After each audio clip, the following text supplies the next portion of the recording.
اوقات النہی علی نوعین، دو طرح کے نماز کے ممنوع اوقات ہوتے ہیں. نفل کے بارے میں پوچھا جا رہا ہے. بعد الفجر الى بدء طلوع الشمس، فجر کے بعد سے لے کر سورج طلوع ہونے سر، اور مغرب سے لے کر عصر سے لے کر مغرب تک.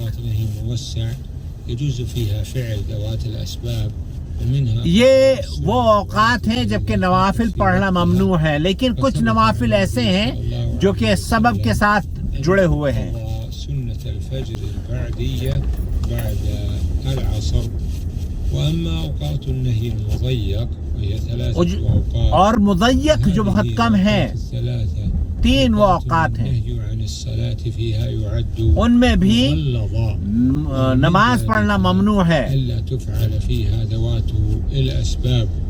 قد ورد في حديث عقبة بن عامر کی حدیث ہے انه قال 3 ساعات نهانا رسول الله صلی اللہ علیہ وسلم، 3 اوقات میں نبی کریم صلی اللہ علیہ وسلم نے نماز پڑھنے منع فرمایا ہے. اور اس میں دفن کرنے کے لیے بھی آپ علیہ السلام نے منع فرمایا اپنے میت کو. جب سورج طلوع ہو رہا ہو، سورج آسمان آپ کے سر پر ہو، اور غروب کے وقت. أحسن الله إليكم. هذا السائل يقول: يوجد لدي مبلغ من المال وقد نذرت به لإقامة مسجد وأتحرى الموافقة، وقد حال عليه الحول، هل تجب الزكاة في هذا المبلغ أم لا؟ لا تجب الزكاة في هذا المال. مسجد کے لیے میں نے نظر مانی تھی کہ میں مسجد بناؤں گا، اور مجھے ایگریمنٹ بھی مل گیا تھا. اب میں کچھ دنوں سے ڈیلے کر رہا ہوں کسی وجہ سے. اس پیسے پر کیا زکوٰۃ ہے؟ شیخ فرما رہے کہ مسجد کے پیسے پر زکوٰۃ نہیں ہے. وبالتالي لا زكاة في هذا. لا زكاة في هذا. بارك الله فيكم. هذا السائل يقول: قبل حوالي 5 سنوات وعمري آنذاك 16 عاما أخذت من أخي مبلغا من المال دون علم منه، وأنا الآن تبت إلى الله تعالى، فماذا يجب علي الآن؟ بھائی سے اس کے بغیر علم کے پیسے لے لیے تھے.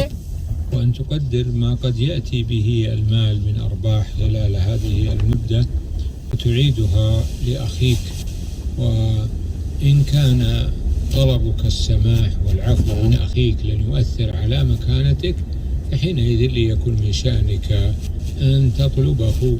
وإذا كنت تخشى من أن يكون هناك عواقب غير محمودة في إخبارك وطلب الإذن والسماح منه، فحينئذ تكتفي بما سبق.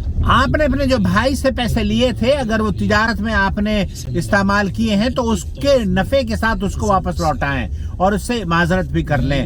اور اگر معذرت سے آپ کے رشتے کو نقصان پہنچنے کا خدشہ ہو تو آپ معذرت نہ کریں، اس کے پیسے اس کو لوٹا دیں.